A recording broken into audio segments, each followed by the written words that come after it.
Eric? How you doing? I'm doing great. How you doing, Jake? I'm doing amazing. Just wanted to thank you for taking your time, obviously, out of your busy schedule to come jump on, join me on my show. Truly appreciate it. It means so much. And just thank you so much for being the nicest guy ever, hooking this up, helping me out. Just wanted to thank you. Yeah, absolutely. My pleasure, bud. And I also wanted to give a quick shout out to Sal because he was the one that put us in touch. And I had so much fun talking with Sal, and I'm sure I'm gonna have so much fun talking with you. So Yeah, for sure. Sal's the best. 100%. Do you live in Buffalo, Eric? No, I live down in Louisville. Oh wow, how far away is that from Buffalo? It's about a 7 or 8 hour drive, but usually I'm flying in for games or meeting them wherever they're out on the road. Wow, that's crazy. So you fly, how far of a flight is it? It's non-direct, so usually it takes 3 or 4 hours to get up there. Oh wow, that's crazy. Anyway, let's get into football. So I can't believe it's already week 3. It's crazy. There's some crazy intriguing stories going on in these first 2 weeks that we're gonna talk about. But before we head into that, I want to ask you just about something that the Bills did in this offseason. So you were a Buffalo Bill for 9 years where you played center. So you obviously appreciate just how hard it is to be consistently great at center for a bunch of years. And your Bills made a decision this year to release their longtime veteran center in Mitch Morse, who ended up in Jacksonville. Were you surprised by this? And do you think this can hurt them later on in the playoffs, not having that vet in the middle of the O-line? Yeah, I was surprised by it. Mitch has been there for a while. He was still had years on his contract. It didn't seem like he was going to be overly expensive to keep, and so I thought they'd keep this offensive line intact and all together. But ultimately, you got to make tough decisions as a GM, and Mitch was getting older, and then they were up against the salary cap this year, so they made the decision to move on from him. But I don't think it'll hurt them down the road. Mitch is a great player, but Connor McGovern, who they slid in from left guard to center, he's extremely good. And so far through 2 weeks, it doesn't look like much of a drop off. Yes, McGovern's playing amazing, and there's another big retirement that happened. Not obviously he wasn't a retirement, but there was another big team that lost their star center in the Eagles. And I was watching the game last night, and I noticed they were talking with Jason Kelsey a lot about the man that stepped in for him in Cam Jurgens, and he was great. He's been great this year, especially he was able to do the tush push very well. Like, have you seen Cam, and what do you think of him? Yeah, I think he's a good player. Obviously, Jason Kelsey's a Hall of Famer. It's always tough to step into a situation like that, but he's been with the Eagles already. So I'm sure he's worked with Jalen Hurts before, but he looks good transitioning in there. Do you think centers get the credit they deserve? Because sometimes they get overlooked, and it really bothers me. Yeah, and then there's other times we probably get too much credit. There's times where, you know, we may be getting more help than a tackle throughout a game, and sometimes the center's the star of the show, and maybe it was supposed to be the tackle. I think the offensive line in general can be often overlooked, especially when you talk about maybe some of these young quarterbacks that might not be able to process the game as fast. Think a Caleb Williams who's been running through for his life for a couple of weeks. Bryce Young hasn't had good protection in Carolina. It makes a big difference when you got a good offensive line in front of you.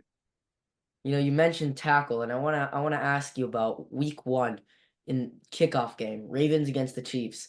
They were really picking at that illegal formation on Ronnie Stanley, and he was getting very upset about it, saying that they were just putting him into being a role model, saying that they're trying to pick on him to show other teams around the league. Do you think they were being a little too strict, uneasy, trying to go at him? Each and every offseason, the NFL will identify things that they want to emphasize in the officiating for the next year. It seems like that is one of them. And with that being the opening game, the most eyes, maybe of the season until, come playoff time, are watching that first game. And so they emphasized it pretty heavily in that one. And I felt bad for them. But once you kind of are able to figure out what they're emphasizing, you have to really follow that rule and make sure you're not breaking, or else you'll get a flag. So let's talk about the Bills' hot start now. They came out in week 1, and all I can say is 2 words. Josh Allen. He was unbelievable with 4 touchdowns. And then the Bills went on in week 2 to have a huge win over the Dolphins. But I want to focus on Allen's week 1 performance because I think this is his year to this is his year to prove himself. And then when I was talking to Sal, he thought that too, because he thought that now that Josh doesn't have the same type of supporting cast, that it'll get more recognition. Do you think this is Josh's year to win MVP? I do, and I think it's been statistically a number of years, and last year I think the Bills' record hurt them a little bit when it comes to Josh's MVP voting, but I definitely think this could be, and the narrative on Josh ever since the Monday night game against the Jets last year when he had 3 turnovers, it was a strong narrative that he turns the ball over too much for the Bills to win. That's not necessarily the case, but it was hard to break that. This year, he's off to a nice start, and I think he's got a great shot at it. So now we can focus on that crazy Thursday night game against Miami. And boy, did the defense show up. They got 3 picks off of Tua before he went down with an awful injury. And I just saw that the Dolphins signed Tyler Huntley, which I love. I love Tyler Huntley. And the Dolphins put Tua on IR today. What's Tua's future? Because obviously his health has to be his main priority. Yeah, we'll see. As a competitor, it's always hard to walk away from the game of football, and so I'm sure he'll be meeting with his family and his agent and doctors to figure out, what the next steps should be and take some advice from them. But if I had to guess, I'd say he's probably going to be back again. The scary thing was the other night that wasn't that big of a hit that caused the concussion, and so you worry about him in the future. So football wise now, I want to ask you about Tua. Where would you rank him among some of the top quarterbacks? Because I don't know, there's so many good quarterbacks these days. Yeah, it's hard to put an actual number on him. I wouldn't put him in that top tier of quarterbacks, even though he led the league in passing last year. Give credit to the Mike McDaniel's offense, to the receiving core and the skill guys that he has. So he led the league in passing last year. I wouldn't put him in the same echelon as the Josh Allen's, the Joe Burrows, the Patrick Mahomes, Aaron Rodgers, Matt Stafford. There's a number of guys that are in a tier of their own, or maybe those top couple tiers, and I put Tua kind of right behind them. So while we're on the topic of quarterbacks, I want to ask you what's going on in Carolina right now, because Bryce Young is being benched for Andy Dalton, and it's I wouldn't say surprising, but I don't think I was expecting that. What do you think about that? And do you think it's going to end up being permanent?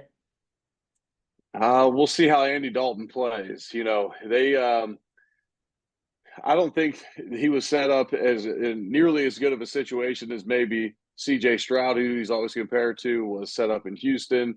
They've had a new head coach after this first year, new offensive coordinator, new quarterbacks coach. And so when you look at all that, it was, hard if transitioning into the NFL for him. And then heading into this year, he gets no stability year over year. So, um, you know, I'm not completely sold that he's a bust right now, but he sure doesn't look nearly as good as CJ Stroud or a number of these other good young quarterbacks. 100%. So I want to talk to you now for a second about some of the really good teams that are 0-2. And it doesn't make sense to me. Look at teams like the Ravens, the Bengals, and the Rams. And obviously the Bengals are now having a reputation of starting 0-2. 4 out of their last 5 years. They're 1-9 in the first 2 games of a season in the last 5 years. But which one of these three do you got bouncing back? I think the Bengals are going to have a strong year. I also think the Ravens likely will as well. But those two, it wouldn't surprise me to see them get on a roll.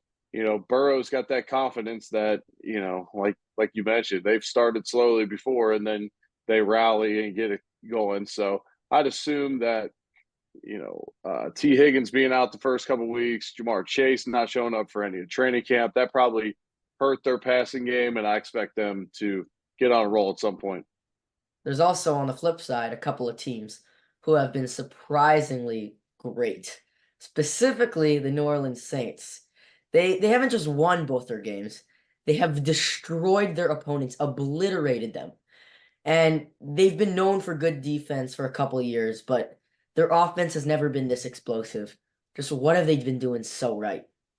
Well, I think offensively they're doing a lot of good things schematically. Derek Carr's been airing it out down the field. Shahid, I believe his name is, has um, been taking the top off the defense. Alvin Kamara's been looking like the vintage, the old Alvin Kamara out there, and you know Derek Carr has played great football throughout his career.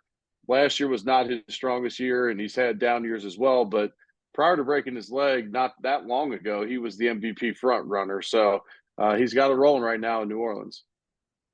Yeah, New Orleans is looking good. I love watching them. They're so much fun. So last question, Eric.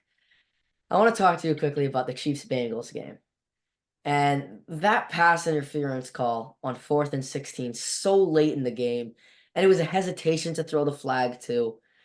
And people are opening eyes because it's been back-to-back somewhat controversial calls for the Chiefs.